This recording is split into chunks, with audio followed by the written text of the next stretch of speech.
Hello, everybody.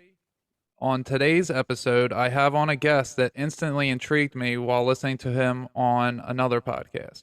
Since he was a child, he has had all sorts of prophetic things told to him by those who are obtaining lifelong spiritual knowledge. Everybody, welcome Brad to the show. Welcome, Brad. How are you? Not bad. How about yourself? I am doing amazing. So, everybody, Brad has had all sorts of different encounters throughout his life and that are just very interesting. And he seems to be destined for something. So, I have him on the show to talk about how his life has unfolded. So, Brad, why don't you give the audience a little background into just a little bit of who you are. Okay. Well, I'm a father of four. I work as underground miner, a driller blaster on Vancouver Island. Um, yeah, so like I've discussed before on there, it's tough to have careers and this and that and pursue a spiritual life, but the strange happenings and stuff like that, I can get if you want me just to rattle those off, and I mean you can just get to bullshitting or whatever after. Oh, well, how Um, old are you? oh, sorry, 39 years old. 39. Okay. I like getting people's age because I have Yeah. this theory going that there's a certain age group that is leading the spiritual awakening movement, and Oh yeah. everyone that I've talked to in my personal life or in my through the podcast, they all fit in that age group. So Well, I did on like the starting age of the Indigo children or whatever, right? So, I guess so, yeah. So my theory is it's 24 from the ages 24 to 44 oh, are the really? Okay. yeah, yeah. So that's everybody that I've talked to fits into those categories that have the mindset that I see in myself. That Okay. they're like I see alternate versions of myself all from the ages of 24 to 44. Wicked. And anyone outside of that doesn't really fit. It's just strange. Yeah. Huh. Interesting. Okay. Yeah. Should I start on Yeah, yeah, go ahead. when I was young? Okay. So I got it all written down here. When I was really young, probably 4 or 5, I would see a white horse all the time, and like I've said before on Amy's show and stuff, I have no idea the significance of that, but I would see it in the mornings or playing in the forest, or this thing seemed to follow me around. Um, the praying mantis figure used to come in, used to absolutely traumatize me and terrify me when I was young. This is again starting at 4 or 5 till probably 8 or 9 years old. Come in through the wall in the middle of the night, and then you would just black out or whatever. So that was yeah, pretty scary. And who knows? Maybe I'm an abductee. Um, Always been EMF sensitive, extremely. Power cords, I could find spots in walls where electricity comes in. We went to go when I was in grade 6 to a SETI satellite installation up in Penticton, British Columbia, where they listen for radio signals out there, and I couldn't even get within a mile of this installation. I had to get let off the bus with my mom. It was just an absolute ringing in my head. Like same with back in the 80s and 90s, somebody turned on a TV or a computer monitor so I could hear it, anywhere in the house. And like, I don't know if I just slowly started tuning that out or if technology got better or different, but I barely notice it anymore. I do randomly hear them, and who knows what that is, right? I can't Yeah. really pin it down to TVs or anything specifically anymore. Um, Out of You body dream. Oh, what? No, I'm sorry, go ahead. You can keep going. Okay. Um, I've been out of body dreams, precognitive dreams, all that sort of stuff since I was a little kid. I'd wake up trying to turn the light on in my room, and I couldn't turn the light on because I was in my astral body. I'd be able to go out into the living room and see my parents were watching Star Trek or whatever, and I'd be able to confirm that in the morning, even what episode they were watching. And yeah, just my dream life has been crazy since very little. Like as soon as my eyes close to when I wake up, I have pretty much a whole other life in my dreams. And then where do we go here? Yeah, always very empathic. Like my family owned a general store, so I grew up sitting like next to the till, and I could always read people really well. So could my grandfather. He could tell you when people are coming in, they're going to buy a fishing license, a bag of chips, or this or that, and he could narrow down what the people are going to buy. 30, 40 years of sitting watching people, it's probably not that amazing. But he's a pretty That is amazing. so I don't know if he's psychic or he's just reading the ones and zeros, right? Like this is Probably probably the both. thing. Yeah. Yeah. And then I guess where it started to go right sideways is my mom had a hair salon when I was 14, and I was walking in the back and backpack over my shoulder, and this lady's like, stop, who's that young man, and bring him here. And he's one of us. And this lady tells me, I can see it in your eyes, you're a Pleiadian, you've come here to save the world, you come here to break the matrix. So 14, you're talking, this is way before I had even, the movie The Matrix hadn't come out. This was a new term to me. She's telling me about lizard people and reptile people that run the planet. And this was 25 years ago. Yeah. Before anything. And later on, as soon as 9/11 happened, I was right into David Icke and all that. Anything I could get my hands on. Like my other grandfather has had me since 12 or 13 years old, right into Coast to Coast AM and paranormal and all that. And I've been a seeker since I was a little kid. But so yeah, getting off track there. This lady gives me the book, Bringers of the Dawn, and it all really resonated with me. And pretty wild to be told when you're 14 you're part of an alien force that has come here to save the planet. It's a pretty intense thing to hear. And you just kind of go, oh well, I just whatever, carry on. So I'd say the next significant thing was I had a friend in high school, and she was having a haunting at her house, and it was kind of following us around, weird, strange things happening. So my mom and them knew a native shaman type fellow who could clear houses and stuff like that. And he comes and clears the house. And after it's done, he's telling me, you got gifts. Your life's never going to be the same. They're going to attack you. You were born with more spiritual energy than I can ever meditate to attain. And How old were you? At that point, 17. Oh, wow. Yeah. So this guy's telling me, and he's showing me how to check for ghosts and clear the house and how to do it in case anything ever comes back. And you go, see if you can find anything. And whoa, it felt like it was pulling my hand forward. And he's like, he laughs and says, look out the window. And that's right where the electricity came off the pole into the side of the house. Like I can just find it. That's how sensitive I am with my bare hands, right? So yeah, and he told me my eyes are open now, and be aware. And this is you're set onto a shamanic path like this, and you're just like, what do you do with that again? And in 3 years, I get people telling me all this stuff, but again, I just ignore it and move on with life. And I'd say, yeah, after that, nothing significant, but just I had a really good group of friends, all really smart people, musicians. 9/11 happened. We all went way down the rabbit hole. That was a lot of my big awakening. 2001, David Icke, loose change, all of that. Zeitgeist, I guess, is a few years later. And just excited, and I'm really excited about it, trying to tell everybody. Well, and that wore out on me fast. I stopped trying to wake people up or anything unless you come to me. I'm not going to talk to you about this stuff. And so yeah, so about 22 years old, my mom, my sister, and my ex-wife were all into Wicca, and they would have full moon ceremonies. And there was a palm reader at one of those full moon ceremonies, and she's going through everybody, and she sees my hands and freaks out and goes, I've only ever heard of this. I've never seen this.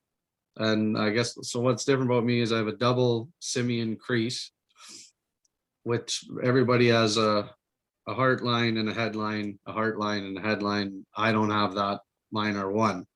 And it's on both palms. It's super rare. All kinds of famous people have it. Muhammad Ali, Gandhi, All gods ever depicted in painting or statue have the exact same fingerprints on their hands, right? Could you put your hand up to the camera a Yeah, little I don't know closer? if I can get one at a time, but Oh, if you can wow. see Straight it just across? straight across. And to have it on one hand is a rarity. To have it on two, Oh, apparently, man. Oh, is quite rare. wow. Yeah, I don't And have anything like that. That's crazy. yeah, so and then she's telling me you have an intense power. She tells me there's groups online for people that have it. I guess like it's one of the only actual studied traits that people that have these are like this. Like these scientists may say other stuff is woo woo or this or that, but they say these people are definitely all hold these same traits. They're intense, one track minded people, great energy, great power, focus. They're movers and shakers, or you'll die from addiction. Your energy will consume you. That's the other big trait with it. And they say, I think it was Wow. like back in the day, most would die before 5 years old. In in South America, there's the line of shaman, the Paraki. That really resonates with me. The legend of Paraki, where they would, if the child survived till 5, it would have to be from a very loving family for that to even happen. And they would take the kids away and start their shaman training, like a Jedi, because they couldn't Wow. afford to Uh, have them go to the dark side. What So group was that?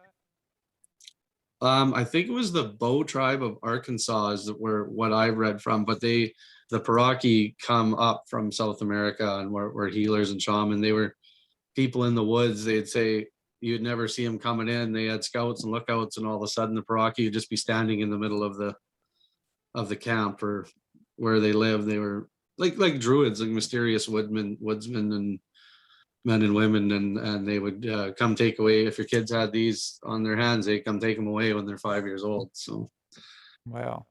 So they're like yeah, literal wizards, basically. basically, yeah, that's what they're saying. So yeah, by 22, I'm uh, an alien and a wizard and a spiritual warrior, and yeah, all things like that keep happening to me in my life. Always has been very synchronistically guided, especially towards information. I love reading. I love anything paranormal, mysticism, shaman, healing. I'm just drawn to it, and I'll never hear of a term or this or that, and all of a sudden it just keeps hitting me, boom, boom, boom, boom, boom, for 3 days in a row. I'm like, okay, okay, okay, I'll go find a book on that and read up on it, right? Or they fall right into my lap. I'll hear of a book. I'm like, wow, that sounds So, really good on a podcast, and then my mom has sent it to me in the mail or something like that, and you're like, what the hell? Like, yeah. so do you have psychic communication as well? My precognitive dreaming, like that's Okay, about as but I psychic mean, as like, you get do me. do you like hear? Basically, do you get told things? No, I don't hear voices or Okay, anything. I've okay. like very intense dreams. The precognitive dreaming is almost an everyday thing, and it is never anything too significant, but it'll be people or this or that that I haven't thought of, seen of, and they're in my dream, and then bang, sure as shit, there they are the next day, right? Like just little things like that. So, do you think your dreams are creating that, or do you think that you're being shown that you're going to see them in your dream? Yeah, I don't know. I don't know. Like I said with my grandpa, Hmm. is it reading the ones and zeros, or is it manifesting it, or what? I've got no idea. So, do you meditate? Yeah, Do lots. you meditate lots? Okay. Do you concentrate on certain people when you meditate? Yeah, my family. Just love, happiness, health, and wealth. That's what I try to focus on. Well, maybe I didn't ask it right. So, like you said in your dreams, you'll have a random person will come into your dream, and then you'll see them the next day. Does Oh, that happen when you meditate? If does like someone just a random person's thought, a thought of a random person pop into your mind, and then you'll happen to see them the next day or whatever? Is it yeah, precognitive like that? sometimes like that, but more often when I'm not driving the dream, right? Is when Okay, right, the precog happens like that. And right. So it's probably being created. yeah, So, yeah, you, and so it's It seems like you probably are observing it being created in your dream, and Maybe, yeah. then you're observing it, the creation, the next day in the physical. Yeah. Because the Yeah. dream world is the astral world, which is the second, our next body that we go to, where the Yeah. Pleiadians exist. They don't exist in the physical world; they exist in the next one, and that's, Yeah. obviously you're destined to be here. I mean, it Yeah. seems pretty obvious that there is a reason for you to be where you are at this moment in time and to have all those things have occurred to you. I Yeah. mean, it seems to me that there is some plan greater than any of us know occurring, but you're probably part of that. Yeah, I think so. And even when that lady that read my palms, that's what she said too, that I have a really big, somebody really big backing me. That's what she said. She's when she was reading all that. She was just also just doing a card read or whatever like that. And she's like, "Whoa!" She's like, "You got really big backup. You got somebody really big looking out for you and guiding you." And I was like, "Okay, good to know." Yeah, I had so I'll tell you a little bit about me. So I had an ex-girlfriend who she was into tarot. Okay. And this was right at the beginning of my spiritual awakening. And the only reason that we even linked up was because of a spiritual thing. Like it was like some online dating thing, right? And there was something that interested her about me. So she was like, "All right, well, let's talk about that." So we went on a date to talk about astrology, and she told me, she goes, "You're super psychic." And at this point, it's like my early in my awakening, so I don't even know like anything about spiritual stuff yet. I'm just studying ancient cultures and ancient Right. civilizations at that point. And she's telling me, she goes, "You're really psychic." She goes, "I'm psychic, but you're really psychic." And I'm like, Yeah. "What?" And like I don't even know what she's talking about. And then she would put on she had a YouTube channel, and she put on her YouTube videos of her reading tarot, and she would tell me, just, "Okay, pick which one," and then I just the way that it happened, it was she goes, "Look, you're psychic. You knew what was gonna happen before it happened." And she was like, always been that way." And I was like, "Yeah. Yeah, I have always known what's about to happen, always. I've always known Yeah. what's about to happen with no explanation." And I Yeah. never knew that that was psychic communication until she told me. She goes, "Oh yeah, you're." She goes, I get paid by people to be a psychic for them, and you're way more psychic than me." And I'm just blown away when she's Yeah. telling me all these things. And then the other day, I find, or maybe like 2 weeks ago, I find out about this thing called human design, my human design chart or whatever. I don't know if you know about it, but it's something No. that's new to me, and it turns out that, so there's 4 different types. There's, a reflector, a projector, a manifester, and a generator, and you can be a manifesting generator. So there's Yeah, certain I think I have percentages heard of it. of okay, so, like, generators is like 70% of people are generators, and Right. only 1% of people are reflectors, and I'm a reflector. And Yeah. then it is a manifesting generator. So it's like we're 2 of the lowest percentages, and I always get this precognitive information, that tells me that me and my daughter have a mission here, that we are Yeah. here for a reason. And it's just with when you saying all those different things, I'm just running through all my stuff, and it's like I'm this rare person. So when I posted in Soul Space that I'm a reflector, someone who does human design charts reading, she commented, and she goes, uh, she's like, "Wow, that's rare." Like, and the way I found out about it was because my girlfriend was telling me how rare it was, Yeah. made me look it up. So I was telling her, I was like, "I know I'm a reflector." I was like, "I don't need to look it up. I'm a mirror. Anytime I see anybody, Yeah. I give off the energy that they give me. It's Yeah. just how it's always been." Yeah. And then it turns out that I'm this rare thing in this, spiritual, this small niche of spiritual people who are like, you have to be really into spirituality to be into human design, uh, and or to know about it at least. Right. And they're telling me that I'm rare, and that just struck a chord with me because that happened like a week after you started. I heard your podcast, and it was just like all lining up, and I was like, oh wow, I've always had those similar types of things, but just in my own way. Yeah, like I guess I do get them in the waking world too. Like you said, just knowing Mhm. that's gonna do that. That this person's gonna score that goal that way. This is gonna, you know what I mean? Like that. I can never. It just comes and then it happens, right? Just a quick little precog. But definitely the dreams are much more profound. And then like other stuff, I do the not all the time, a couple times a week at least. Part of my meditation is doing the binary beats and stuff when I'm going to sleep. And Mhm. if I do those, the 528s or the 432, whatever, man, I blast right off. Like I don't even barely have my eyes closed. And on the nights, this is I a do couple that. months ago, I was doing it. People in my family are like, "You're coming in," like they can hear me yelling at them and this and that. I'm not consciously doing it. But my sister said she was on her lunch break or whatever at the nurse's station. She was just dozing off. She could hear me yell, hear her voice yell at her, "Hey!" And same with my mom. So you're just waking up in the morning. She's like, "I swore I heard you yell at me." I was like that about, and the times that they say are like right when I'm going to sleep at in camp. They're coming off night shifts. So yeah, Yeah, always crazy stuff like that.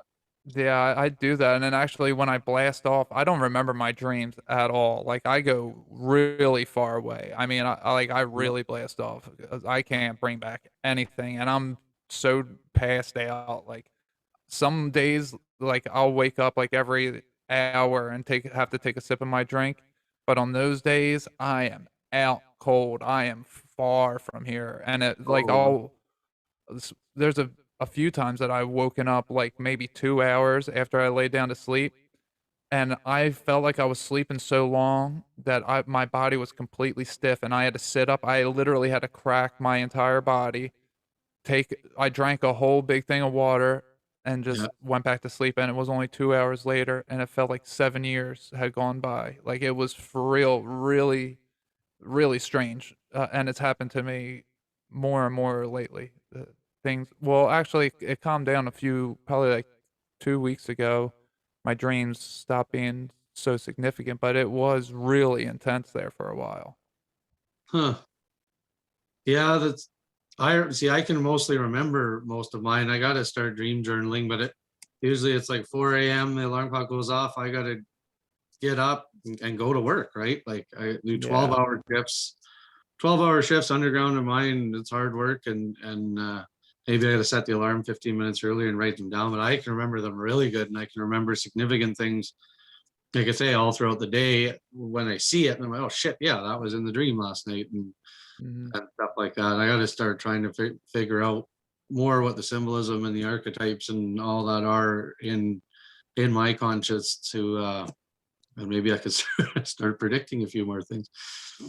Well, I'll tell you a good way to do it, how I start predicting things is, the phrase "as above, so below." Yep.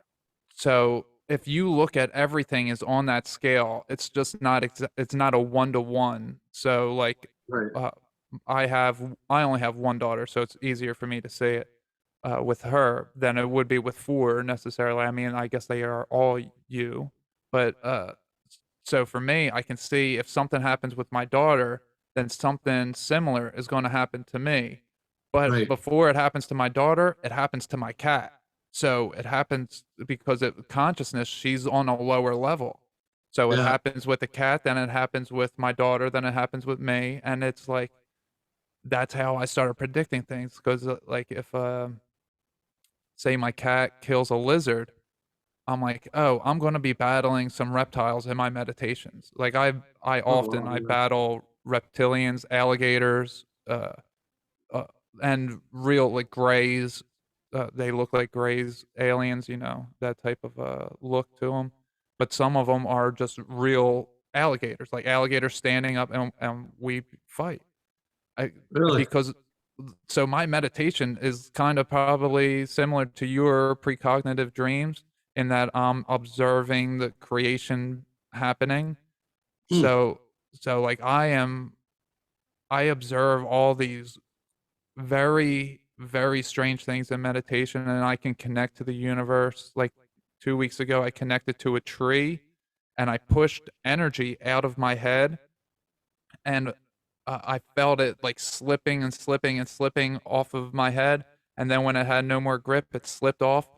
A big old tree branch fell right down on top, woulda landed on my head, but I had a roof over me, a tin roof, but it was a Wow. big old branch, and it made me jump, like, I was like, "Holy shit," like, it's and I went and looked at how big it was, and I mean, it was a big old branch, a piece of a branch that I was at that exact moment, and those things happen to me all the time, that at Yeah. the exact moment I'm purposely, intentionally doing something in meditation, something in the physical world is reacting to it, and Right. I don't have an explanation for it, and I don't exactly know what I'm connecting to, but I'm always connecting to something. Yeah. I fight a lot in my dreams too. I do battle, but it's always an invisible force, like a ghost that I can't see, and it's smashing Wow. me and bashing me around, and I have to do the Care Bear stare and power up Yeah, inside. yeah. And I've been passed out on the couch, and I've been in this absolute warfare, and I power right up, and it goes bang, and I come to like landing on my feet off the couch. And I'm like, what the Whoa. hell was that, man? Yeah, Whoa. yeah, See, totally. I've done battle in my dreams. My daughter and my cat, because my it's a story into itself. But my cat is has a samurai spirit in her, Wow. and I have pictures of it. Maybe you've seen the pictures on Soul Space that I shared of a samurai. But it's my cat. It's very strange, Oh, but wow. it was a samurai knighted me. I talked about it in one of my episodes. I think it was maybe episode 11 or 12. One of those episodes I talk about it. I got knighted by the samurai, and then it entered my cat like 2 days later. So I have dreams where me, my daughter, and our cat, we go time travel and kick ass, and we're battling. And my Awesome. daughter and I are these spiritual warriors that, like you said, the Care Bear thing. Like we're like Super Saiyans. We're like Yeah. Kamehameha type shit, and Yep. my cat is a samurai and uses a sword, and when I battle those alligators, I say sometimes my cat, she'll appear in her samurai form, and she'll slice them in half for me, and then I'll blast them off, and it's just like a two-piece combination, and it's so cool that it That's happens in wicked. meditation and in dreams. Yeah, the only animals I've ever come across are bears, but I mean, it stands to Oh, reason wow. where I live and where you live, the alligators are probably a lot closer to what it's probably one of the more dangerous animals where you are, and that's what we have here is Oh, bears and I didn't cougars. even think about that. Yeah, I'm in Georgia. I Yeah, didn't think about that. I was yeah, thinking more along the lines of reptilian, but that makes sense what you say. I think yeah. that It makes could be more either sense. or. You never know, right? Well, hey, maybe they are just bears are reptilians of, the woods, Yeah, in their own sense, the way you're saying, like a scary predator animal, that yeah, maybe that's what it is. Maybe it's not just reptilian. Maybe we just give that it's due, but it's actually all of them are the same, basically, just in different life forms. yeah, yeah. Something that could kill you out there. Yeah, and that does make sense because the way I see the world is that spirits are basically like we're like rollerblades, and spirits are just rollerblading around like their feet are in us. That's how Yeah, little spiritual uh con like the mass of spirituality that we have in us is so small. It's just like the toe of an actual being. And yeah. that would make sense that if it's a predatory piece of consciousness, that it doesn't matter if it's a bear or a reptilian or a lion or It can that makes manifest a in lot any of way. sense. Yeah, Yeah, that makes a lot of sense. Yeah, you're blowing my mind right now we're by just jiving, telling me man. that. We're creating Yeah, jazz. yeah. So let's bring it back to to the human experience for a little bit. Let's talk about your job, because that's very interesting that you go underground for 2 weeks and ground yourself, and then you come Yeah. up for 2 weeks and you are completely, you're off work, and you can spiritually like be released to the world. Uh, Yeah, well, so even there, even being there, like just so it's clear, I go there for 2 weeks. We only go underground 12 hours at a time, right? We're in a right, right.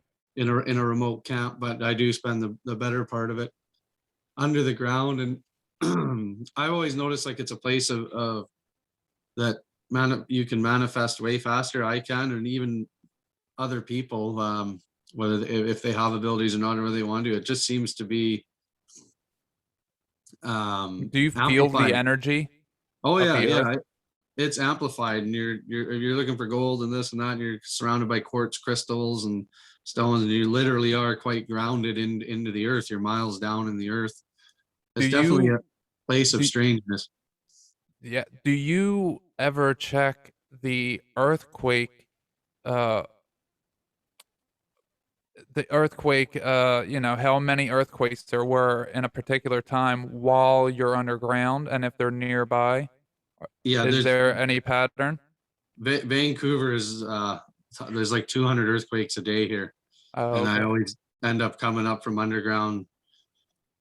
People are like, "Oh my God, did you feel that one last night?" We don't feel anything down there. If there's a significant one, I have felt like I get dizzy and nauseous for a minute, and I'm like, "Whoa!" And then later I'll say, "Oh yeah, there was a significant one, maybe a four or this or that." But I mean, we got so much heavy equipment, and we're working with explosives and this, and the ground itself is soft on Vancouver Island, so it's always moving around, and we can't notice any. So do It's you always notice it shaking when and moving. you're above ground, when you're at home for your 2 weeks, do you feel them often? Not that many, not unless it's a significant one. Like in my entire life on the West Coast, maybe four or five that I felt. Like Okay. a pretty good shake, but I've felt many that might have been of lower significance, and I get a little bit dizzy and nauseous and stuff like that, and then I just over time really, oh, if not, I get that when an earthquake's happening or about to happen. I don't feel so good. A little practice that you should probably do is when you're underground, you should take stock in how you feel on a certain day. Maybe a certain day you might get just this, your energy's amped up. Yeah, Maybe you're more happy, maybe you're more angry, maybe you're more sad, but whatever feeling you're feeling, it's just more. And then yeah, correlate that to if there was an earthquake that day, because yeah. Definitely keep track I of. But think, like I said, there's 200 plus a day on here, so any given day there's a little one, right? That you yeah. can't do, but it's definitely something to start keeping track of. That's for sure. I think that it's pretty significant that you have your hands are have those lines, Yeah, the very rare thing, and that you work underground in a place that has a lot of earthquakes. I think that uh, yeah. there there's some reason, and you could probably be charging yourself off of those earthquakes somehow. Maybe, Uh, yeah, that yeah. Or it's just coming into charging you. your Mm. you just grounding your whole chakra system too all the time. I feel is really good. Like I can feel that Oh down yeah. there, but I don't know if I ever like. I know that works, but it also just the intense focus and everything on the job. Like it's really grounding because you're not thinking about the bills. You're not worrying about how you miss your kids and your wife and this and that. The job is very dangerous and very involving, and you have to be a highly instinctual person to survive that job. And you're 100% living in the moment, and that's kind of one of the things that I really enjoy about it is intensity, and it's very challenging. And every day something's always going wrong or not working, and Mm. we get paid by the foot, so we're highly incentivized to be To motivated, work right? hard. Yeah. Oh yeah. Yeah, so do you know you have 13 chakras? Your body? Do you know the 13? I know there's one's above your head. Yeah. So you have the 7 that are you familiar with the original 7? Then you have 8 is above your crown chakra. So that's Yeah. called your star chakra, or your soul chakra, maybe someone might call it. But that's number 8, and then 9 and 10 are your 2 hands, and then Okay. and 11 and 12 are your feet. Okay. And like your hands having those lines on there, because um, I I am someone who practices moving energy. Like I Oh did yeah. Tai Chi, and I move energy with my hands. I can feel it, and I can show it to other people that my Yeah. hands have a magnetism in them, Yeah. and I I have the feel same thing. okay, okay. So Yeah. you do Very. so I've always been very aware and can feel that yeah, the ball right away and the magnetism and the push off, and I could right, go over other people's arms and stuff, and they're like, "Holy cow!" Right about. Always been yeah. able to do that. Yeah. Okay, so yeah, so it sounds like you're probably a little more intense than I am because I had to practice at it. Uh, but Yeah. so I your don't know if left, I'm practice. I just play with it. Like I don't. I should do more Tai Chi, Reiki, and all those things. I had a Reiki experience once, and I got that for my birthday, probably 6 or 8 years ago, and it was a super profound experience. That it was a. She even the lady says, "Holy cow! Can you receive?" I could just feel it coming in. She said, You can really receive energy." And it's coming in, and then it felt like I was going and expanding out like as thin as a pancake, the entire universe. I was going out, and then snap, it came back in all at once. It was absolutely intense experience. And wow, of that's course, amazing. again, she told me, "You need to be a Reiki practitioner," and I'm like, "I'll get on You that got like everything else." you got bigger you got bigger things to do than that. Holy Be cow. you're that is so significant to me, that Yeah. your hands are that way and that you have this magnetism and that you work underground. See, Yeah. I'm a truck driver and I Okay. deliver food. So to me, I'm delivering words, and even before my podcast, I was always delivering food for thought for people. And it's very representative that I see my work truck is my body, the physicalness of my body, and then my vehicle, my car, is like my spiritual body, basically. And it's Yeah. like, so when something goes wrong with one of my vehicles, I can notice that, like, oh, maybe I had a tire blow out in the work truck, right? And then my foot is hurting. My right foot Right. will be hurting, and it's like, oh, that's as above, so below. It's Right. like, of course it is. That's just showing me the physical thing is, that's just another representation of it, of what's Right. actually happening, which I haven't, I don't quite know what's happening spiritually yet because I'm so dense still, but I think we're getting to a time that we will all start being more into our astral bodies the way, I don't know how it's going to happen. I don't know if everyone's going to start having more dreams, but I think that where I go in meditation and where you go when you dream is the same place.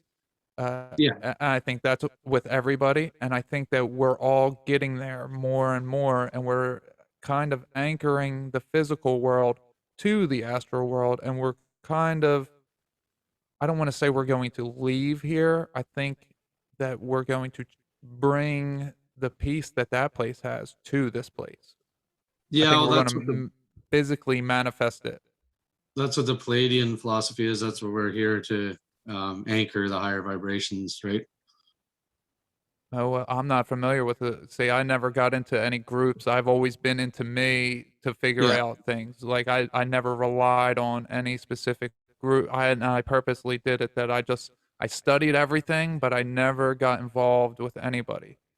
Okay. Yeah. I'm not involved. I just read the book that the lady gave me. I never saw it again. I revisited the book at about 30 years old, and it just blew me away because it really resonated with me when I was 14, and then I read it again at like 30, and I'm like, holy cow, all the stuff they're talking about, the Matrix and Yeah, I reptiles and bet. this and that. I'm like, doesn't seem so far out now.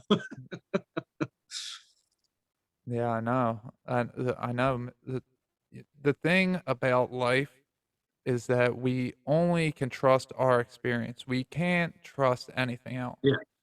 you know, Yeah. and it's not that everybody is out to get us or everyone's lying to us. It's that everybody has their own perception of events, and That's there right. are almost no objective truths. No. Everything is a subjective truth to the Yeah, person yeah. who's telling you. Yeah, reality is Yeah, perception, yeah. so right, so you can't, you can hear other people, of course. You listen to so many different people and hear their stories, and then you can pick and choose whatever you want from whoever you want to believe, right? Yeah, A- and and I think that the more that we awaken, I think the more everybody is realizing they need to trust themselves because they're like, the CDC going back and forth, Trump versus Biden, all these things yeah, that are dividing everybody. And they're like, it doesn't have to be just this way or this way. There's so many more yeah. things. You can't say, if you like Trump, you're a racist. That doesn't make sense because No. obviously there were minorities that voted for him at an all-time rate this last presidential election. And I'm not talking about politics, but it's just there's things that they don't make sense, and they're saying that they're this and that and Yeah. everything. They're everything. I think that's why And they could try to control the narrative of division and this and that, because really you can, this is your illusion, this is our mass joint illusion, hallucination together, joint manifestation, and then we have a lot of power and control over that. But when they're controlling it and telling you that there's division and this and that, then that's what most people are going to believe. Because when you, like, I don't remember who it was that said it, but they said, all I hear is the war and this, and it's horrible, and the economy is when I go outside and open the door and hear the birds singing. That's not my reality at all, right? yeah, yeah, for sure. It's funny that you said that word hallucination. This is our hallucination because I had a guest on. Uh, I I'm not sure what episode this will be, but episodes that I've already recorded with somebody. She said to me, and I've never thought of it this way, that oxygen is a hallucinogen, and that the oxygen is keeping us alive, which is correct. We're in an oxygen bubble. All of space is just water. Is something that I know is that everything outside of so I know we're in a bubble, and she said to me that the oxygen is keeping us alive. It is making us hallucinate that this is real. And you just said Right? that same word, hallucination, Yeah, that this is, and that is so perfect. This is a dream. This is a video game. It's an illusion. It's a hallucination, is exactly, and it is the yeah, oxygen. I feel that. Oh, wow. possibly, yeah. That's just blowing my mind. It's, sorry that I got No, no, sidetracked off that, but there's so many. I've been down every that was rabbit just hole. blowing There's my mind. so many theories, and that's, I mean, the only way I can get through it is with my sifter, right? I listen to everybody and I consider all of them, and I find synchronicities and I find things I like, and I think that's all that's important. All religions seem to be basically the same and have the same principles, and if you want to believe that in the Jedi and the Force, or Hindu or Christian or Muslim, it doesn't matter. Whatever you want to believe, and put your thoughts and attention to, I mean, that's what it's going to be for you, right? You use your illusion. I think that was Yeah, an album, wasn't it? Guns N' I Roses like or that. somebody. And Isaac Weishaupt, Uh, that's what his yeah, is it? movies are Oh, called yeah, too. that's Use right. your illusion. Yeah, yeah, that with Isaac Weishaupt, but yeah, Yeah, yeah, that is, no, you're so right on that. And you're talking about synchronicities, and my life is just everything is a synchronicity with my life. Yeah, yeah. I got a story, a quick story to tell that happened to me today. Oh, So right on. last last January, I moved, last January I lived in Philly, and I went to see a comedy show with a buddy of mine, and then COVID ended up happening, in March, and my friend and I, weren't in communication. It's not someone that I saw all the time or talked to all the time, but my Facebook ended up getting deleted back in October, late October, right before the election. It got deleted, and we hadn't talked since we were at the comedy show, or maybe like a few weeks later, But once COVID happened, we hadn't discussed anything. And then when I got deleted off Facebook, uh, he ended up telling me he thought that I got locked up because I wasn't on Facebook, and I was like, no, Facebook just deleted me. But so he called me 2 days ago, and we spoke for the first time, in like a year, basically, and over a year. And then today, I get this phone call. So when I went to that show, I filled out this form, some little like survey thing, like to win a prize, and I won. And I never won anything like this. So 2 days after he calls me, I It's win a this year after the vacation. fact, too. That's Yeah, a crazy. year and a half later, that I win this vacation, 8 days, 7 nights, and I have to go to Pennsylvania. I live in Georgia now, so it's 750 miles away. I have to go to Pennsylvania to pick up that, to claim it and, and do all the details. And I'm going to Pennsylvania in 2 weeks, and I was already planning on it. So it No worked way. out perfectly that I'm Nice. going there. And then my buddy called me again today at right after, like an hour later, and I told him about it, and he's just spiritually waking up, and he was like, "Whoa, what's that?" I was like, "Yeah, it's called a synchronicity." So I Wow. had like, yeah, this amazing thing happened to me that I won this 8 day, 7 night vacation and a tablet too on top of it. And I mean, That's something that crazy. I had no right, you just fill out your name and put your number and you just put it in a box. I've never, you think that that's a scam, and I won. Nice. It's so great. And not only that, so my girlfriend, her last day of work was supposed to be when I'm up there. It's June the 4th because she's uh, doing her own business now. She's making that her full time thing. So last night she says, "Man, I shouldn't have gave them 6 weeks notice," because she gave 6 weeks notice. She said it last night, and then today I told her that I won the trip, and that she would have to leave work a few days early, and now the whole week is got taken off, and she's happy that just last night she's like, I can't believe I gave 6 weeks, and now it's next week's her last week, and she's so happy about that, and she's going up to I'll Pennsylvania line right up. with me. Yeah, so I mean, it's just synchronicity. My whole life is a synchronicity. Everything is. And I can always find the connection because that's how life works. That's how the universe works. And another synchronicity is when you said the white horse. I had forgotten you talked about that in Amy's Yep. podcast. And I did talk about it in one of my episodes, but on Amy's episode, it was more fresh when I talk about when I saw this man on a white horse. And basically I was meditating, and the biblical myth that Yeah. the man on the white horse is going to ride in. Well, I had this moment on a Sunday of all days during Lent, and I get the psychic communication, and this energy came over me that made me lay down. It forced me to lay down and close my eyes, and I did, and had this vision of seeing like a white piece of paper cut out a man and a horse, and it was a different camera angle. It was like 360 panning around them. They were like showing off for me to so I could see what they were. And everything else was black, and that's all I saw was the white man and the white horse.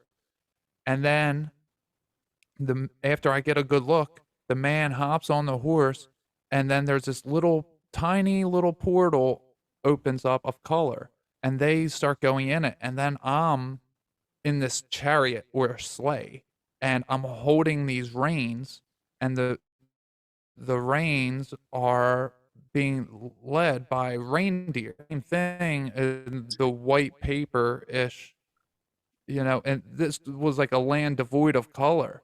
these, Wow. and I was God, I was Christ chasing the Antichrist into this world. And as soon as I went into the portal, I snapped back, and could wake up again. But I had to see that, God really wanted me to see that. It was a very intense thing that happened to me. And Yeah. and yesterday, obviously synchronistic enough, yesterday I listened to this podcast talking about the four horsemen of the Revelation, and Yeah. it's on the Know Thyself podcast. And it's the first episode I ever listened to was that one, and they talk about the white horse. And then what do I see earlier today? They broke down everything perfectly, and it made me understand exactly what the four horse are. And my psychic communication was telling me like, yeah, those guys know their stuff. That's legit information. And then today, I see someone post on Twitter something about Sagittarius, and I click on it, and it's white man and horse united Oh, as no way. one. And what they talk about in that podcast is how the horse is the vehicle and you have to ride it there. And now it's like today, it became one. The white man and the white horse are, the Taurus, I guess, basically. And now you come on and talk about the white horse today. And it's Yeah. just, what did you mean exactly when you said you used to see a white horse? You used to see a physical A physical horse, white horse when I was horse, a kid. just But I was a little kid, so the maybe same I was, one? yeah. Yeah, I would see it down the road. I would see it Okay. in the forest. I even had an instance where it was like running directly at me and I was trying to like beat it to turn into my driveway. And I was just running, running, running, and I turned in and it was gone, right? Like, What, like yeah. So chicken? maybe yeah. Yeah. Yeah. So this horse, did you know somebody that owned this horse? No, like not that I can recall. Like I said, you might say something to your parents and they would say, oh, maybe somebody's horse got out or something. But like I said, it's rural and lots of horses and stuff in that And it area. was So never with a person. nope, never, no.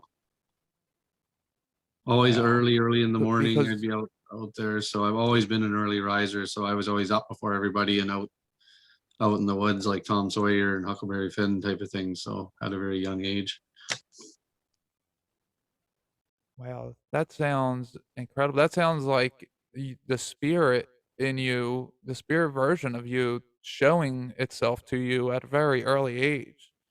Yeah, it could have been. Because what those guys talk about is the white horse is your spiritual body, and you can ride that one. Once you step out of the pale body, the white body will lead the black, which is the mental, and the red, which is, you go step from the pale to the white, then everything will align the way it's supposed to. And it sounds like to me like that was showing you like you guys running at each other playing chicken. It's Yeah, like your spirit wanted you to do that. That yeah, sounds like that was exactly what was needed. That's amazing. yeah. No, I can remember the And specific. I remember it very clearly.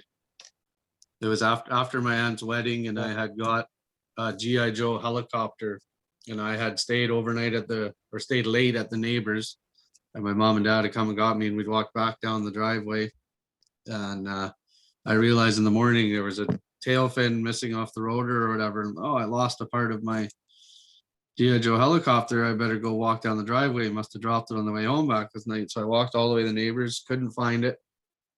I'm walking on the way back and I get halfway and it's just standing about equal distance on the other side of my driveway. And I'm like, whoa, that's a big horse. And it's just first thing in the morning. I'm out there all by myself. And so I start walking and it starts walking. And yeah, we started running each other. And like I said, when I made it to the driveway, it was running full tilt at me. As soon as I turned in the driveway, it was gone. So yeah, maybe we collided. that's mind blowing. That is Yeah. that is amazing. And people look it off as a child's imagination, but knowing what I know, experiencing what I experienced, that sounds to me like some real spiritual stuff that can't be explained with our five senses. No, yeah, no, I but it totally believe still kids are still tuned happened. into the other world. Yeah, yeah, you sound like you're very in tune, and anybody who comes in contact with you that was spiritually in tune, they automatically could feel it and see it that you were spiritually in tune. Yeah, happened many times, right? Yeah, yeah, I would say so. So, okay, this praying mantis, I do, I have a lot of curiosity in this praying mantis. Um, could you describe what the praying mantis looked like? Was it a naked praying mantis? Did it have anything? Yeah, it was like naked, a praying mantis, but it was like glowing and green, and it would just like Well, come into the wall, and I would just be absolutely catatonic, frozen in fear, and I would be so afraid it would just wow. you would just pass out or whatever, right? That would be, and what it really hit me is like it happened to me lots when I was young.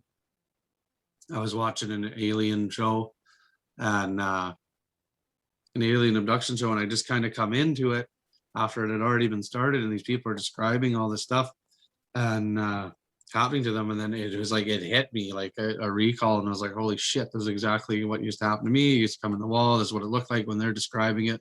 It's exactly what it used to look like to me. And then I just about spit my tea out or whatever I had because I didn't realize I had caught the first 5-10 minutes. They lived in Abbotsford, BC, which is directly across the river from where I lived, and they were having all these experiences. But these things tend to harass them. They had moved from that area and up to Penticton and into the Okanagan, and these How big was this entities river? continued to harass them. Uh, It's the mighty wow. Fraser So, River. It's a big river. did Yeah. when they moved, were they still near it? Couple 100 kilometers, 3-4 hours away.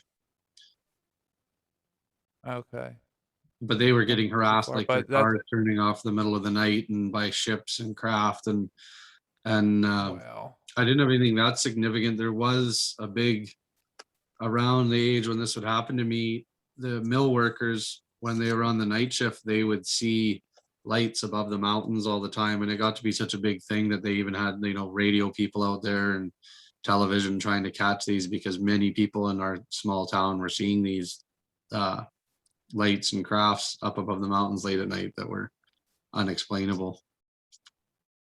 Well, that's amazing. Have you looked into praying mantis beings? Have you looked into that at all? Not really, no. Like I said, it was something that was just triggered Ok- a few years ago when I was watching a Discovery Channel thing about abductees. Okay, so yeah, so I am interested in praying mantises because I used to have dreams when I was younger, and then I had it again when I was an adult that re-triggered memories. Is that I used to dream of I was on a physical ship, a very big ship, big enough to where everybody in my entire town, my, everybody I knew was all latched onto walls, and they were certain sections. You have like one here, then up, like people just were above people. Everybody was latched to the walls. And Wow. I remember was walking with a praying mantis, but it had on a white lab jacket. All the praying mantises, but there was only this one was with me. But what you typically hear is that the praying mantises are wearing white lab jackets. So, Wow. maybe it was just on the ship they were being recognized, but it seems to me that especially if they were chasing that family, that they probably started doing some kind of ethereal or etheric surgery on probably several families. Yeah. Maybe you and your friend are the only ones that could feel it or remember it or however it works. You guys were the only ones that talked about it, but it was probably happening to many people, Hmm. and they they were once they moved, they were still, part of the experiment, so they still had to be finished up, but it probably extended all the way down that river. However big that river is, it's probably where they entered in at. You know, Yeah. they need a lot of water to be spiritually, close enough because the water is spirit. The water is the only thing that's consciousness.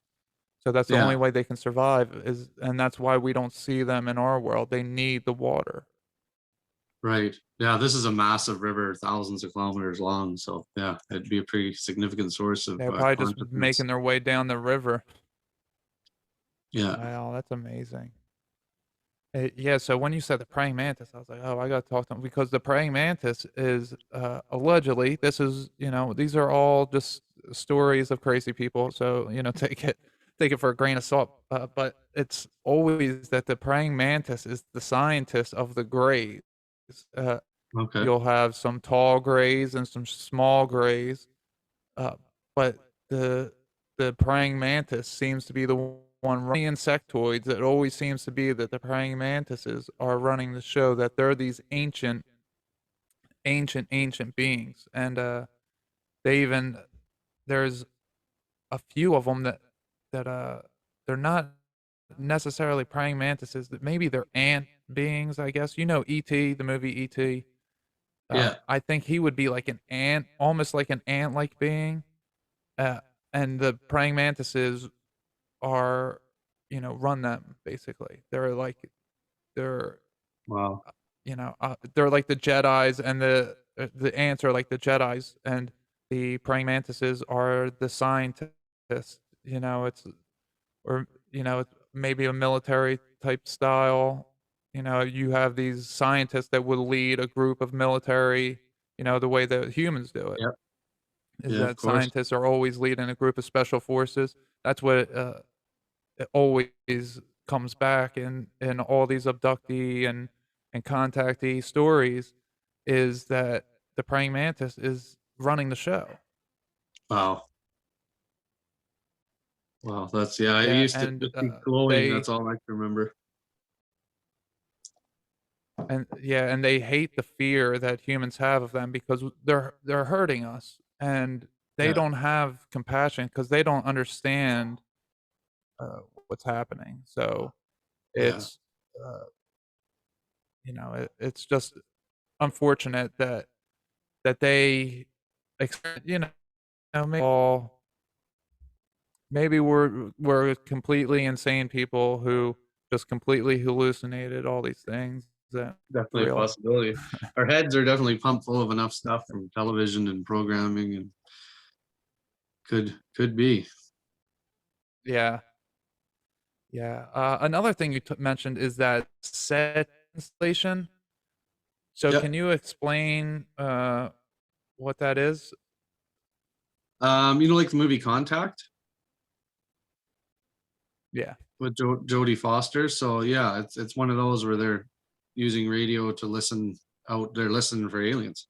They're listening for contact, extraworldly contact, and yeah, we were on a big week long end of the year grade six thing that we'd saved up all the pop can money for or whatever, and we're touring around up there. And this was one of the parts of the field trip, and I couldn't even get within a mile of the place, like the just ringing in my head and everything. And the closer we got, the more intense it got. Me and my mother had to get right off the bus. We had to wait outside the gates of the place. I couldn't go anywhere near it. But I just attribute So that is it to EMF. ringing like High okay, pitch, like so high pitched whirring sounds? uh Like, is it no, just something that you're physically hearing? yeah, well, it seems like it. Just a ringing in my ears and my head, and the closer I got to Okay. that, it was so intense I couldn't hack it. Mm. So But is it ringing like maybe if someone hit something like maybe if someone popped a bag loud near your ear and that makes your ear ring? Is it something like that? yeah, like a high pitch ring, very high frequency ring.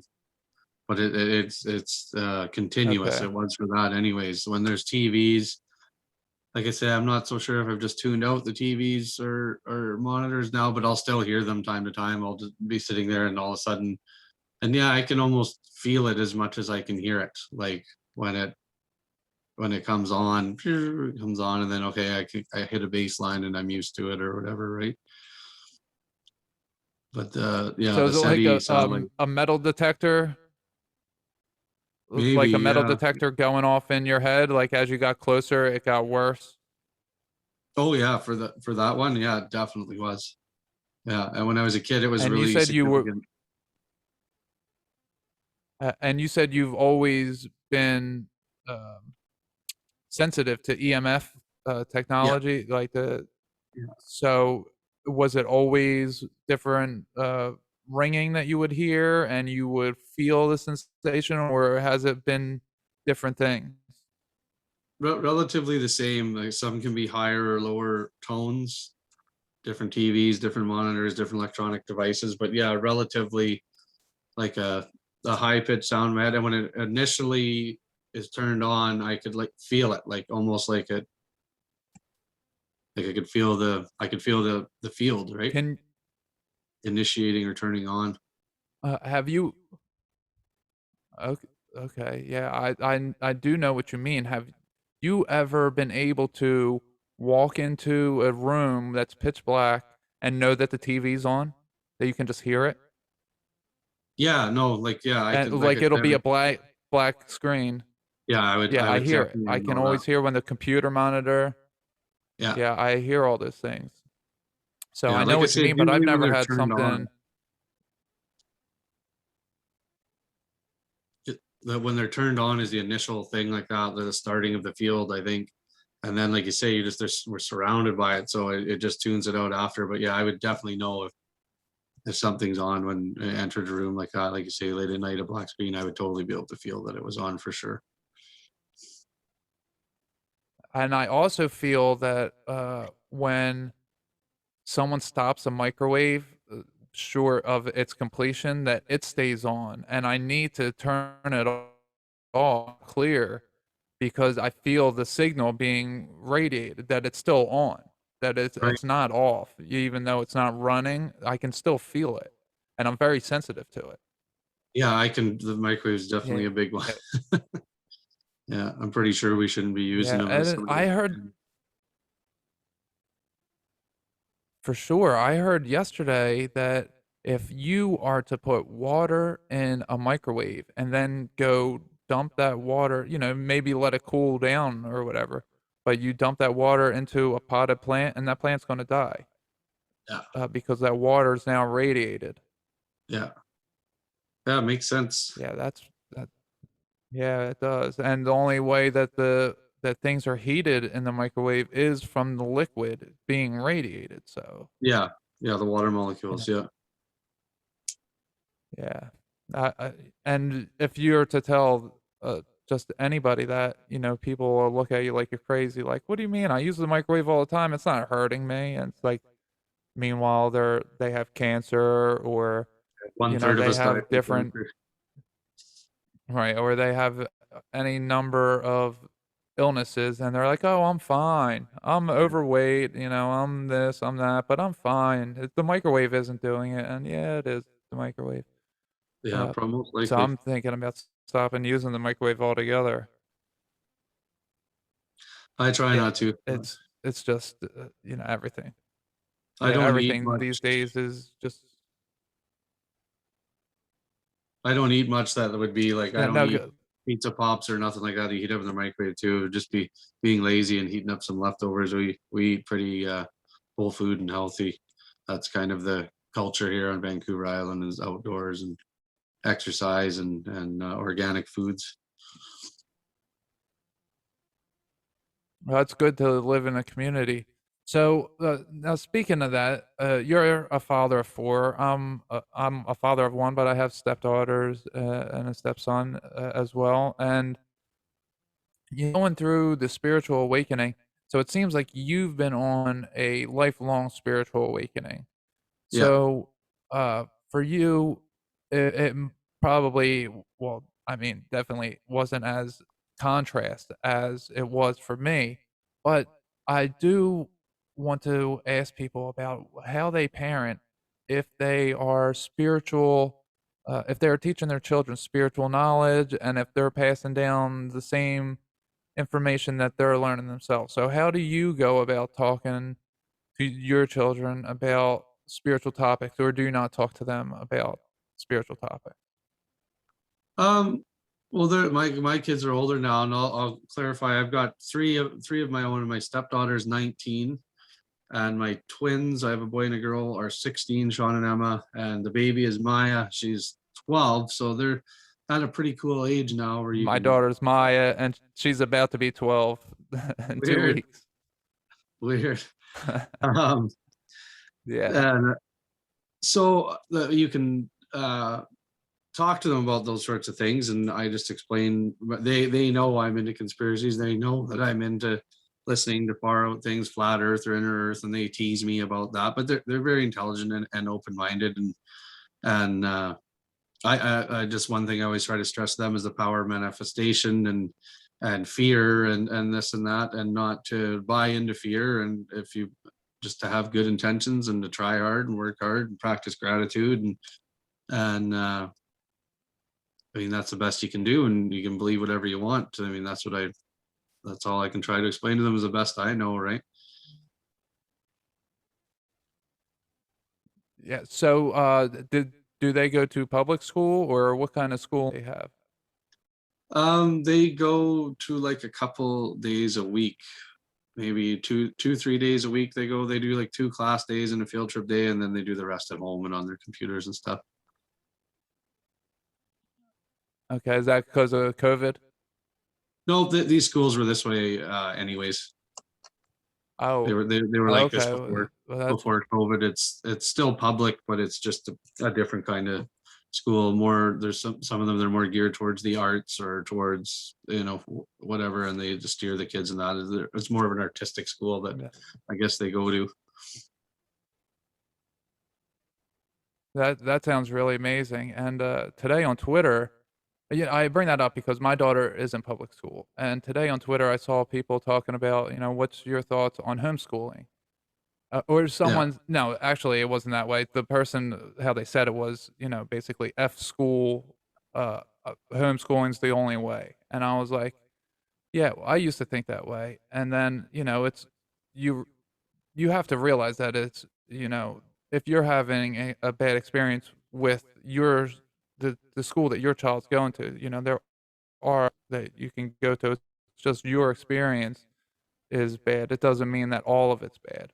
So all these people started hating on me saying, "Oh, school's the worst." And I'm like, "Yeah, listen, it's all indoctrination. But if you're taking care of what you're supposed to take care of at home, you know, right. allow your child to experience life on their own. Let them make their own mistakes. Let them hear other voices. You don't want to be the only voice that your child hears. And like you Yeah, can't be so worried about them being indoctrinated that you shield them from the world. You have to allow them to grow. And it sounds like you guys have an amazing school system where you live. And the school system where we are, it's pretty good. They are focused a lot on the artistic stuff and more towards general life skills than our last school system back up in Pennsylvania. But uh, I think it's important for children to learn from plenty of sources, and that we as parents right. we have to set the foundation, and I think I've been doing a good job of that to the point that my daughter can handle listening to bullshit from people who are trying to indoctrinate her, and she can Yeah, just be like, "Nah, that's not, in one ear out the other. I don't, pay no mind to that." And yeah. I Well, think that teaching them to question everything and be a critical thinker is the most important, and that's been definitely one of the number one things. Because I my number one thing is question everything, question everything. I don't believe the government. I don't believe big pharma. I don't believe anybody. To I do a lot of research and stuff myself, right? And when there's money involved, it's hard to trust anybody when it comes to billions and billions of dollars, right? right. Yeah, yeah, so I think that it's it's really good for kids, even though you learn a bunch of bullshit at school and it doesn't help you for the rest of your life, but I think it's really good for kids to be able to make their own mistakes And Yeah. just if you give them the foundation at home, then it doesn't matter all the other shit, it just doesn't. And, with a school system that's working in the way your kid's school system works, I mean, that sounds like it's, really something that is geared toward helping them, and it's not overstressing them, uh, Yeah. and it's not too much, and it seems like that's works out well for you guys. Yeah, it's a different lifestyle, like or education style, I would say, and I like that a lot better. That it promotes like more responsibility and stuff like that, doing more on your own time at home. And I like that they get out on a field trip. I mean, we live in beautiful. There's lots of beautiful nature to be hiking in and stuff around here, and then the school gets them out to do that, and they got no choice because when I get to do it, I get a lot of bitching and whining and stuff because I like doing a lot of hiking and this and that and keeping them off the phones and the video games and this and that. You meet a lot of resistance from the kids with that, right? Like not only can I feel them, I know how I feel when I'm away in camp. There's no cell service. We do have Wi-Fi, but it's really crappy and it's shared among like 400 people. And like you can't even get a phone call out, or even if you have Wi-Fi calling, or like say messenger video calls, it's crappy. But you either have to stay up way later than everybody else to get a call through. And when I go underground, there's nothing. There's zero frequency except for natural frequency, right? Mhm. Well, I guess the drills and everything we use probably create their own frequency. I hope they're not too hard on me, but So, but it seems like your children are in a really good place at that you can not be there for 2 weeks, but yeah, your absence isn't necessarily uh, allowing them to be indoctrinated into something else. It's because they already have a solid foundation, and it seems now that you brought up the video games and the cell phones, it seems like they probably indoctrinate just as much or more than teachers in a school would do it. And one last thing before, oh, I get off this. influence, yeah, Yeah, and it's funny that the person was like, "No, we should just take them from that school, and we should just, do a community thing, get all the kids together and in a outside setting and have them learn there." I was like, "Oh, you mean school? Like, you just want to call it something else? Like you're having a yeah, bad experience with the school that your child's in, and you want to create a new school and just call it something else and teach them something else, but it's still school." It, right. it's just funny that it works that way. But I wanted to ask, how long have you been going underground for as your career? Oh, 15 years, I think. Okay, 15 years. So do you feel that things, because you said all your spirituals and those encounters happened when you were younger, do you feel that going underground uh, is taking away from the possibilities of what you could be, or is it adding so much more to that you don't need someone telling you because you already know, you already feel it? I don't know. I don't know if it helps one way or the other. I've never put too much thought into it. My mom always says they're hiding me underground till the moment's Right. right, I guess, for spiritual warfare, because you can't track me, you can't see me, you can't record me when I'm down there, right? So, but Yeah. I'm blowing her all out to the world now. So Yeah. Well, hey, the I Black mean, Lincolns will be pulling up anytime. yeah, uh, they might, they, we don't know who is going to do anything, but we do know that the world is changing. Oh We yeah, see it.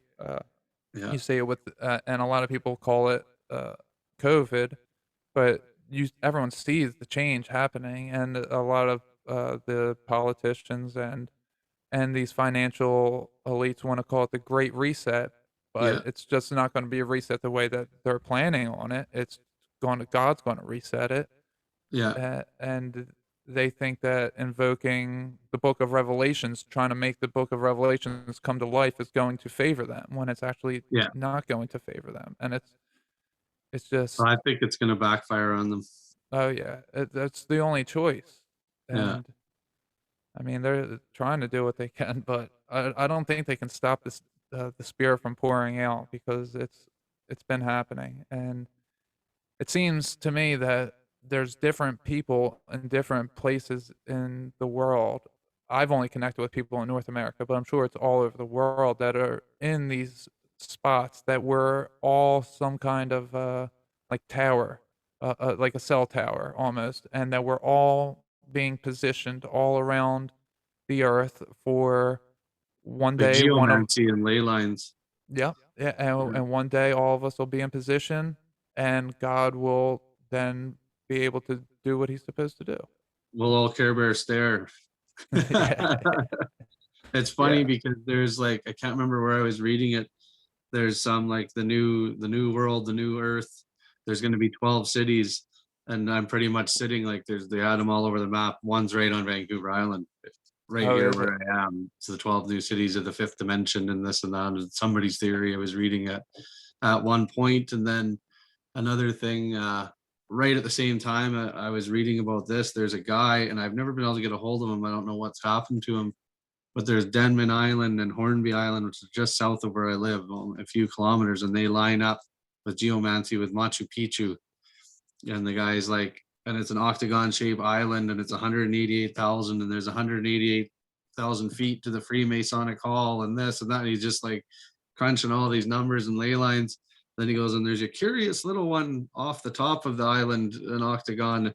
My house is almost sitting smack dab in the center of it. And I'm like, holy cow. Oh, wow. Uh, if things, things if just you keep still getting have weirder that, and weirder. could you send it to me? Yeah, I gotta look it up. I gotta look it up again. The Hornby Island Machu Picchu connection, I believe it's called. I'll try to find it. But Okay, I've yeah, tried to I'll definitely contact look the that up. guy to talk to him years ago, and I have never been able to get a hold of him. Oh, wow, that's it's so funny when little synchronicities happen like that, and it's like, you are special. You're Yeah. gonna you're Again, well, the gonna be more I talk useful. about it, the more things I remember, right? And that's what I Mhm. have a feeling. You spend a lot of time underground thinking, and you're alone, right? I run a machine. I'm down there all Mhm. alone. People pop in and see me once or twice a day, but that's about it.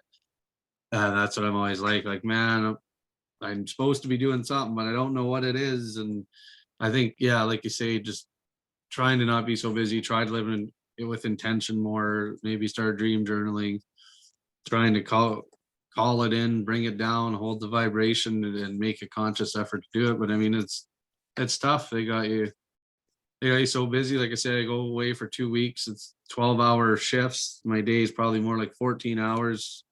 Um, from when you get up and eat and to when you eat dinner again, and you're just done. I try to go on a hike right away, go pound off 6 or 8 kilometers, because if I don't, I'll fall asleep instantly, and then I'm up way too early the next day. And you get home after 2 weeks, and well, everything, the lawn's behind. You got to go to the dump. You got to do this. You got to do that. There's a honey-do list a mile long. So by the time you get any time to yourself, like I guess I have to try to ritualize it and make it a daily thing. Try to get up earlier. Try to have a meditation ritual before you go to bed, that you do it every day. And I think that would probably set it in. But I've been saying that for a long time, and I never get to it. Right? Well, that's how it goes. Well, I will say this, that you're definitely doing what you're supposed to do, whatever it is. You're doing exactly Yeah. what you're supposed to do. So when it's time, you will start doing it, and it'll just happen. And you've been probably building every time you think on it a little more. It creeps into your mind, and it's like, okay, it's gonna get there. Uh, but I feel that I get into the same way that you were saying. I think a lot with my job because I'm driving. I'm driving far distances, and I'm listening to podcasts.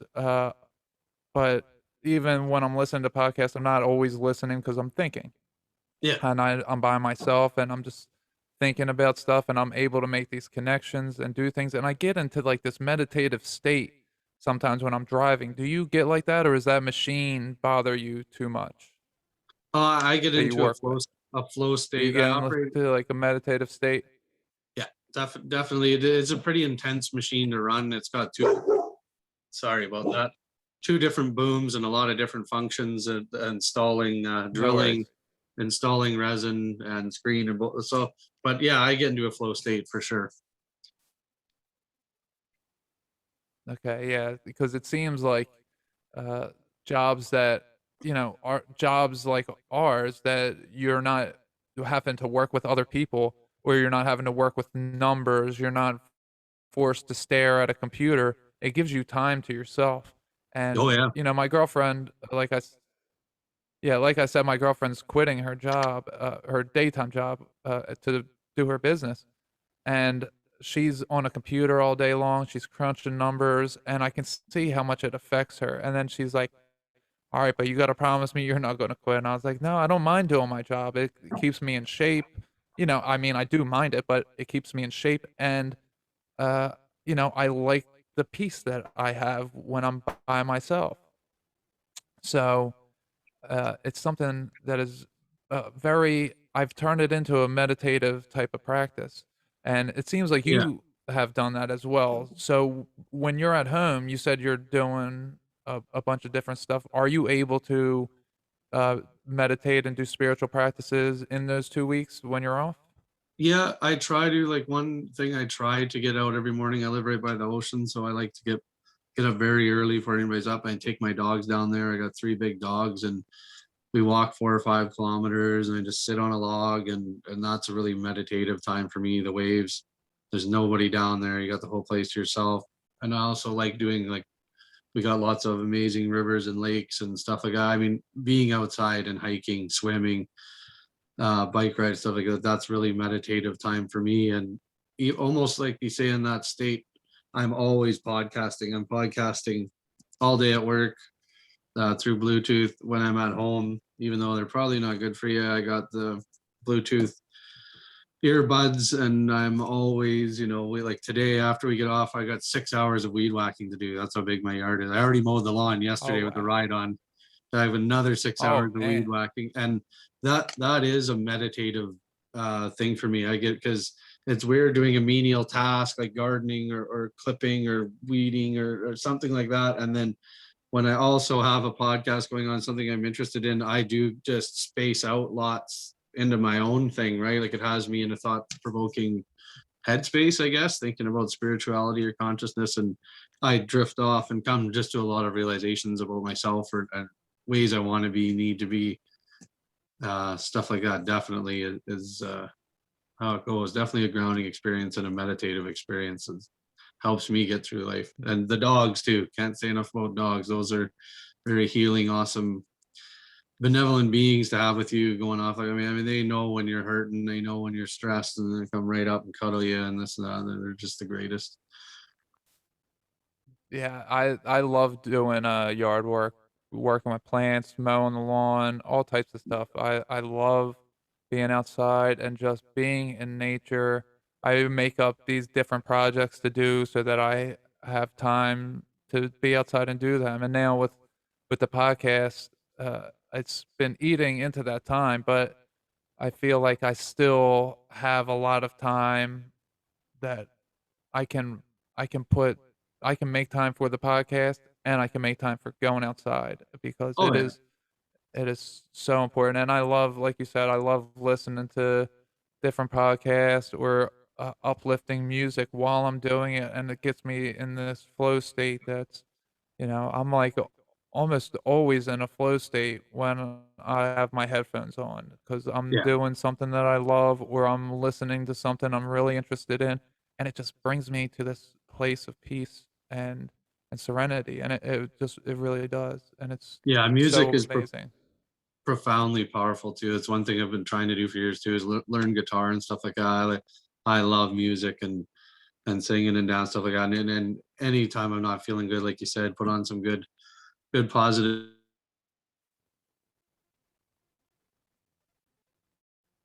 Oh, lost you there for a second.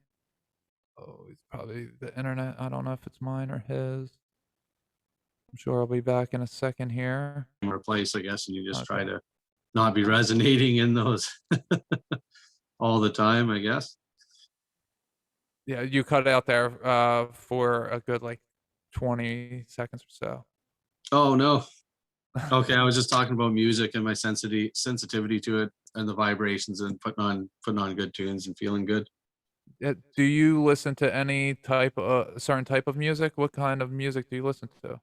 All kinds. I love rock and roll, hip hop, you name it, country, anything. Do you listen to uplifting, types of music, or are you listening to, like, gangbanger hip hop? Are you listening to, I'm not like into not really gang bang or hip hop. I like lots of oh,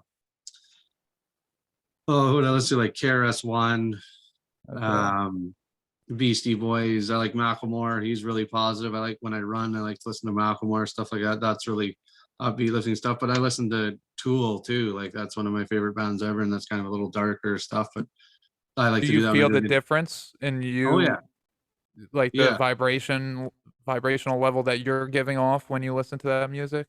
Yeah, and it's not necessarily as bad. We're all light and dark, right? We're all yin Mhm. yang and this and that. We all have darkness in us. So it's just like that. You're not going to vibe. I think it would be very careful not to vibe and listen to that. If you're sad, you don't want to be listening to Mumford and Sons all day, or if you're going to go hang yourself, right? Like, Right. Yeah, you're definitely right, yeah, because I switched all my musical interests. I used to be big into gangster hip hop, the more gangster it was, the more I was into it, and then oh, okay. the one day last year, I realized I was like, "Oh, I'm repeating these awful phrases in my mind over and over, and I'm Yeah, listening yeah. to people repeat them to me." It's like, "Oh, that's brainwashing me to normalize the behaviors." Violence. And Yeah. yeah, No, yeah, I've and never been about the gang banger. Like I said, I like yeah. I guess the most that way would be is like Dead Prez. But I mean, those guys are awesome, right? Like the socially conscious things that they're always bringing up and stuff like that. It was I'm not always more familiar with that. underground hip hop that I listened to. Okay, yeah, I've found some, really good, Christian rappers 'cause, I've 'cause at first I was like, I didn't trust anything. I tell a story in podcast, I'm not gonna tell it again here, but it's just I switched to, Christian hip hop and Positive. Christian worship music because Yeah. it's uplifting and, that's and they talk about going through the spiritual awakenings, so Yeah. it resonates with me, but I was just wondering if you felt it as well because you seem to be, very sensitive to the vibration, so if you could feel what happens to you when you have that other music on, because I feel it when Oh yeah. it does something to me. Yeah, yeah. Then like even like darkness can be very powerful, like more of that darker vibration. But I think it's just like if you still are you're not gonna let anything take over you or anything like that. And you need that sometimes. Like when I do my job, um, it's like really intense and hard, and I have to use anger. I have to use hate. I have to use it to get through that sometimes. But as long as you can be the lion there and the lamb at home, that's the trick. And I am not perfect at that. And either a lot of my coworkers, a lot of them have bad drug and alcohol problems to be able to switch off, right? When you're being a beast down there. And then Lola. And then come home and try to be a civilized, normal person. Yeah, no, it definitely sounds, Excuse me I for one it's moment. it's I can let this dog okay. out. Yeah, it definitely sounds go ahead. It definitely sounds like something that happened to a lot of people is that they get stuck in work mode basically, and they're not so much concerned with being the lion in one area and then being the lamb at home. I mean, you see it in sports all the time. How football players are beating their girlfriends, and it's like you're Yeah, taught violent, violent, violent, violent, violent, and then it's like, oh, but turn it off here. And it's like, wait a second, you trained me, you conditioned me, you brainwashed me. You yeah, MK Ultra'd me to be this ultimate athlete who was a violent machine, and now all of a sudden I can't be violent. It's like, yeah, that doesn't work, and you have to find that balance. yeah, yeah. It's tough. Yeah. I think that's why So do most you turn to drugs have and alcohol. yeah, yeah, and I had, addiction problems, for 10 years, I was an addict, and, it's so easy to get caught up in that, because you're escaping the reality, and when you're escaping reality, it's because the reality in front of you sucks, or you feel that it Yeah, sucks, and you're escaping from it, and yeah, it's exactly. unfortunate Yeah, it's unfortunate that it's so easy and so addicting, and it feels so good, and it's, for an addict, it's the only thing that's bringing them peace, or happiness, and everyone else is trying to take it away from them, and they're like, this is all that's keeping me alive," sometimes, and it's really hard to reach someone that's at that level, but that's, everyone has to reach themselves when they get to rock bottom, which I think that's like the place that people get to and get stuck at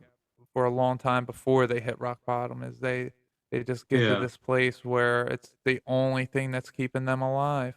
And, everyone is telling them how bad they are and they know it and everyone's it's so hard to get through to somebody because the mindset of an active addict versus the mindset of a sober person who was never an addict or who isn't an addict anymore, a lot of them aren't realizing that, you just have to let that person be kind of. Don't assist them, don't yeah, no enable them, enabling. let them make their own mistakes. And then they'll be able to come back to God once, you know, once they decide are ready to come back to God. Yeah, Um, there's definitely no let's see, forcing I think, anything like that. yeah, I think we touched on just about everything that I said out to touch on. Now, usually my episodes are about people overcoming problems, but it seems like you had a pretty good upbringing and that Oh yeah, you've for sure. always been spiritually awake, but that maybe that you didn't necessarily know uh, all of these things, and they were always like kind of fringe, like around your life, not necessarily like in your face, but they were these uh these spiritual protections, we'll Yeah, say, have always been in place around you in your life. And I think that uh your show being this is the Godcast, the Goodness Over Darkness podcast, I think that it's showing that you are working amongst people who are in the darkness and you are able to set an example for those men that, yeah, it doesn't have to be that way. It doesn't have to you can do, let out your darkness and your anger in certain parts of your life. And then in yeah, other parts of your life, you have to be in control. And I think yeah, that's what ultimately goodness over darkness is that we are both the, the light and the dark, and that we have to merge the two. yeah. And it seems like you've been able to do that your entire life, which is amazing, Well, and not head off it to you for hasn't it. been a perfect ride, right? I struggle just like everybody else. I've struggled with Right. drinking and other things too, and I've been more not to where or fortunate enough to where it hasn't been addiction so bad as binging and stuff like that. Is when I do it, I get too carried away, and then okay, I won't drink for a little while again, and then you do it to get too, and you just feel like hell for 2 3 days after, and that's just not the kind of person I want to be. But yeah, it's definitely something I still struggle with. But you go away all the time, you come home, people all want to see you, and they all show, oh, let's have a beer, let's have a. It's really tough to not do it, and I definitely think it dials down any abilities or sensitivity, right? Because for that day when you're drinking, those are Yeah. turned off completely, right? So, and then it takes a couple days to get back with your Right. vitamins, water, and everything to get back to where you should be, right? Right, and especially well, it's amazing that you had the willpower, in your life to not let that take over you and to recognize what was happening to you and that you should Yeah, stop what you were doing, so you had that yeah, recognition, which is n not a lot of people have that, so, that's yeah, that's incredible, but, to the second point that you were saying that people ask you to grab a beer and all, it's really tough in society when you tell people you don't drink, not necessarily that you don't drink, but when I tell people that I don't drink, at first, everybody is like, "Why?" Like, yeah. they're I know. like, "What's wrong with you? Like, you don't Yeah, drink?" Like, I'm, some leper or something. But yeah, once people know me, then they're like, "Oh, he just doesn't wanna drink." Yeah. But to the everyday person, like, who doesn't wanna drink? It's like, yeah, I don't want to drink, so I don't get asked that anymore, but it's definitely, it can be a hindrance in your social life, and Oh yeah, for sure. people, treat you in a certain manner, and might not you might want to see that person, and you're like, "Alright, well, I think I can do it this time," but you're kinda like you're making yourself suffer a little bit, maybe Yeah. it's only a little bit, but you're doing it to appease someone else because you want that friendship, and Yeah.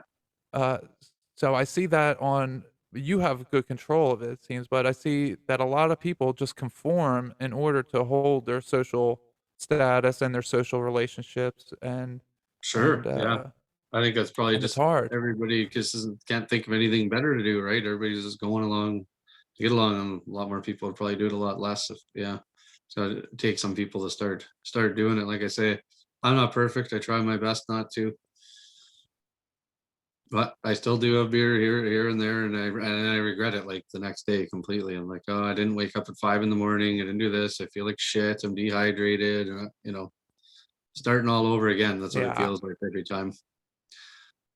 Yeah, when I, was drinking not last year, 2019, I was in really good shape, and I was drinking alcohol, still before I quit, and, not that I never had a problem with alcohol, but when I would drink, I had to drink so much water to counterbalance that, I threw up 2 different times because I had too much liquid in my body. Because I Yeah. drank, like, 8 beers, but I needed 16 glasses of water to not be dehydrated. Yeah. Oh, And yeah. I'm like, "I'm gonna have a hangover tomorrow if I don't hydrate." So then I'm drinking the water, for every beer I drank, I would drink 2 Yeah. waters, and then I would end up puking because it's like, it's too much, but I can't just do the beer without the water, so Well, it's one way to not have it in your system, that's for sure.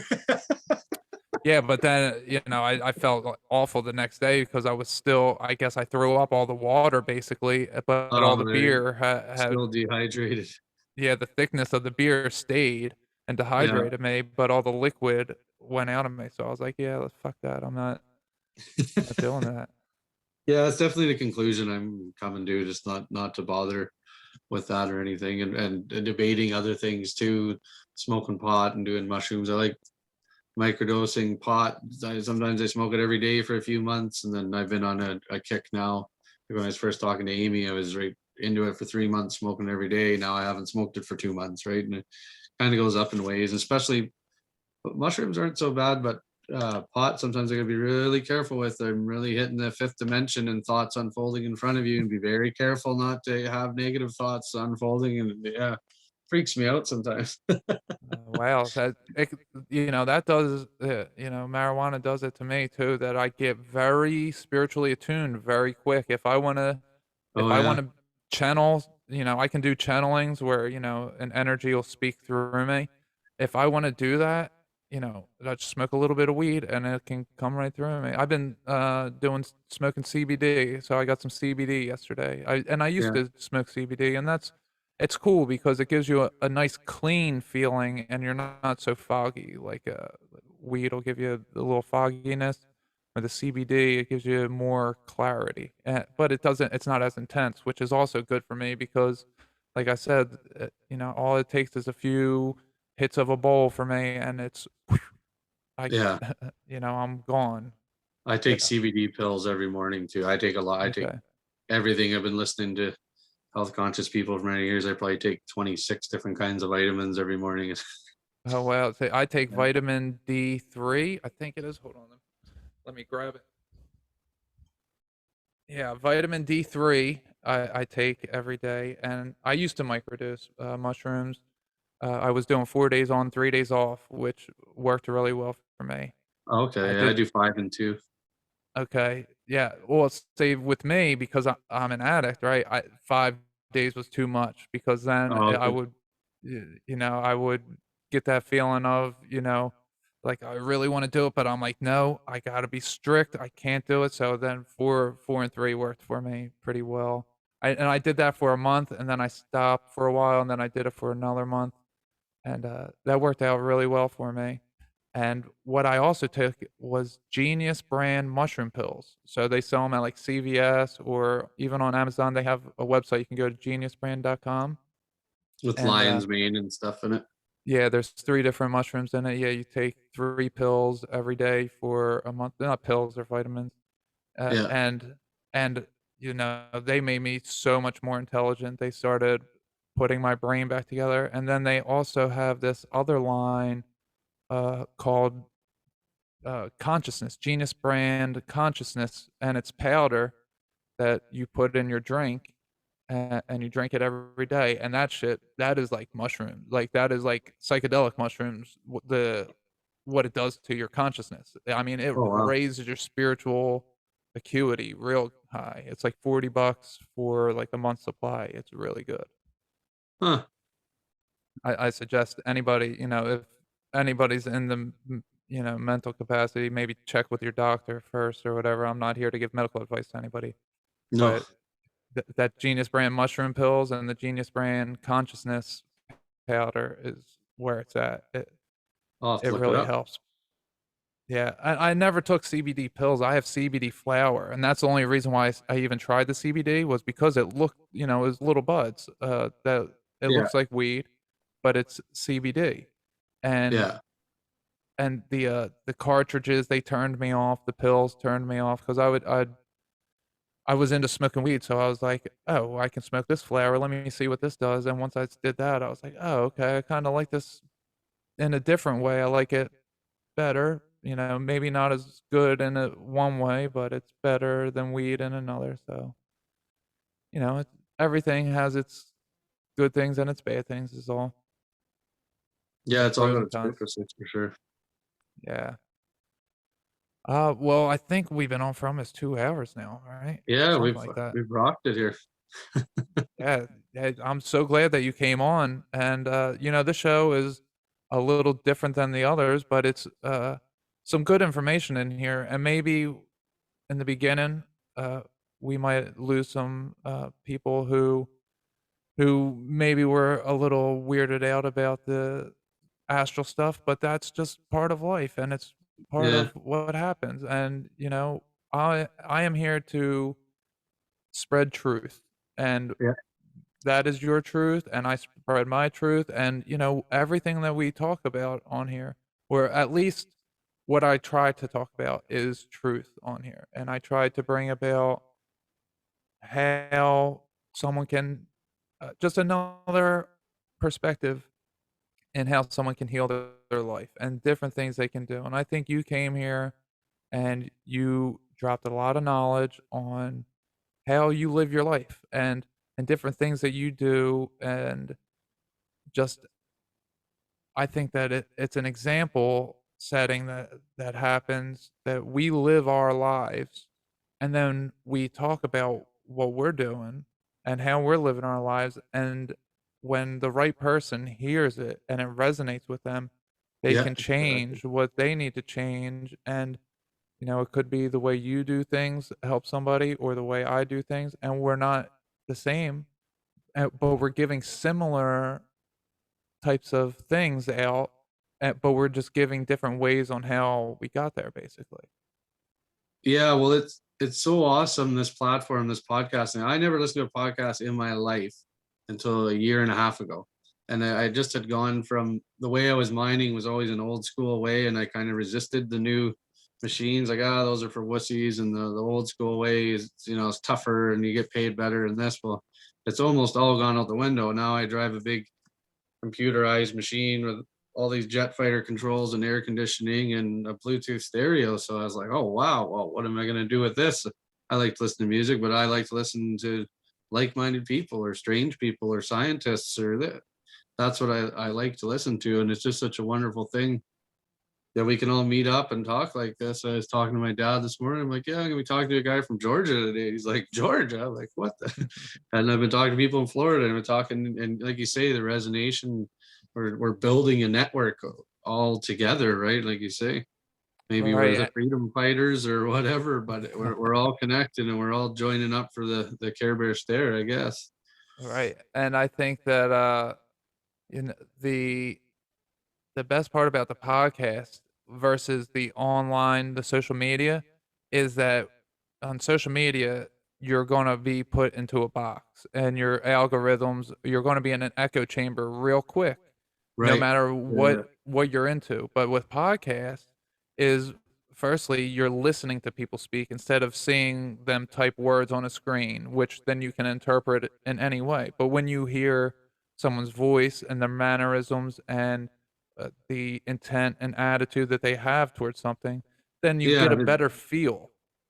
Yeah, I like that's what I like about it too, the genuineness and sincerity. And Right. I don't watch a lot of podcasts. I'd say 99% of mine I listen to, but I mean you can tell and you can get to know somebody when they're talking for 2.5 hours, and you can tell, definitely tell if you resonate with them or if they're full of shit or if they're crazy or whatever, you're gonna have your opinion on them. And if you like those ones, you try and talk to them or talk to them more. That's I can't wait to get mine going. I got so many people I want to talk to, right? Like there's no better, no funner thing to do with my spare time, and besides the outdoors that I like to do.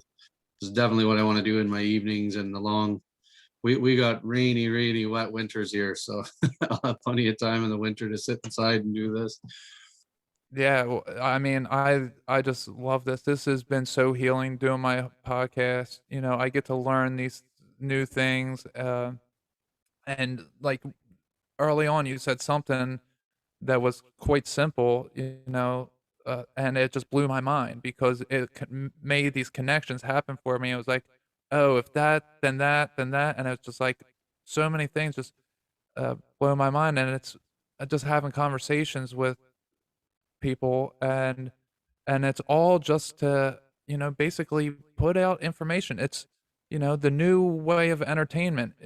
The old way was movies and sports, and the new way is heal yourself and Yeah, listen to other people talk about how they healed themselves. And I feel yeah, like the whole world is going that way. yeah. No, it's awesome. It's Yeah. awesome. That's why I have faith. You can feel it, right? Like I'm so resistant to TV, and so I quit caring about sports a long time. I love sports growing up. I still love playing them. I'll play ball, hockey anytime. I love skiing, all those, baseball, anything like that. I'd love to play it, but I don't give a rat's ass about watching it. A bunch of spoiled millionaires on TV, man. I could care less than movies and stuff like that. Honestly, the only time I ever really watch TV is if I am hungover and I'm lazy and lying on the couch, and it just makes it just like double self-loathing, right? It's like you got responsibilities or hobbies that you like way better than sitting here hungover watching Netflix today, right? And Right. it's Yeah. worrisome too with that all the darkness on there too. Sam Tripoli and those guys are bringing that up all the time, and I completely agree. Right. Everything about a serial killer, a murderer, and this and I that. gave up Netflix as soon as they came out with Cuties. I got rid of it. I was like, "Nope, Right? Yeah, not taking my money any longer." yeah, But yeah, I mean, I wasn't really watching it. I had it, for my daughter to use or whoever to use, but then, as soon as that happened, I was like, "Nope, none no more." And, yeah, yeah, I don't watch TV, I don't watch movies. I'm either outside doing stuff or podcasting now, but even before the podcast, and not just outside by myself, but I'm doing stuff with my daughter, I'm doing stuff with my girlfriend, yeah. we're doing Living family life. activities. Yeah, yeah, we're living life. We're not putting alcohol in our body, we're not putting drugs in our body, we're not, putting bad movies and TV and music into our bodies. We're healing ourselves by living a natural life. By, Yeah, we go to the beach, whatever. We're just doing things as a family unit, and it's really good. I yeah. mean, it's so amazing. Yeah, I like that. I'm a big advocate for board games and card games and playing Yeah, chess and stuff. That's what I love doing with the kids, and yard games, all kinds of ladder ball and volleyball, horseshoes. Doing something together because right. nothing's together when you're doing it with television or video games, right? Right, and I was real big into sports.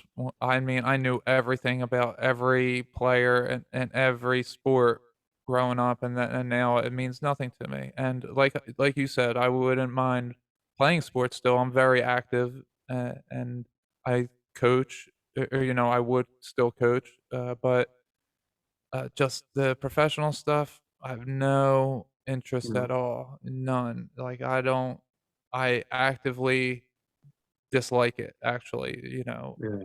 like hearing about it and all. I'm just like so turned off by it. It so doesn't resonate with me anymore that it actually kind of disgusts me that I Yeah. wasted so much time uh, learning so much useless information actually. Yeah, there's a lot of brain power. I always said, I think it was my grandmother always said, observing, she's very political, very intelligent woman. She's would always say, if your grandpa and your uncles and dad put half as much of that energy into politics, paying attention to politics and what's going on in the world, like that, this would be a much different place if all the men in the world were focused on that rather than sports stats and stuff like that. A lot, like you say, a lot of brain power wasted.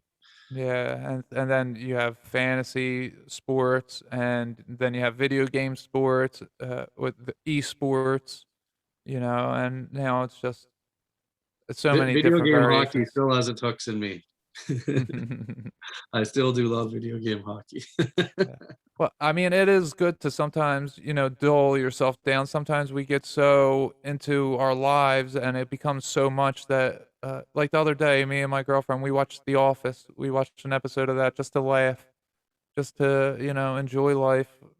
30 minutes of stupidity. Yeah, the hockey is me and my son's thing, and we're like, can't have women and children in the house when we're playing. We're basically almost beating each other up on the couch, yelling, screaming. The intensity. It's a great bonding thing for me and him because hockey's everything in Canada. And as I don't watch regular season, but I still do get sucked into the Stanley Cup and the NHL playoffs and stuff like that. Like I say, I Okay. still have love for hockey. I played it till I was 18. Love to play it. I'll go chase an orange ball around or a puck around all day long. But as for watching 84 regular season games or something, not a Yeah. chance. Yeah, for sure. For sure. I'm so glad you came on here and I'm so glad that we got to Well, have this pleasure's all mine. conversation. Um, you know, this was an amazing conversation, and like I said, it's different than what the rest are, but it's equally as important as any other episode because it is.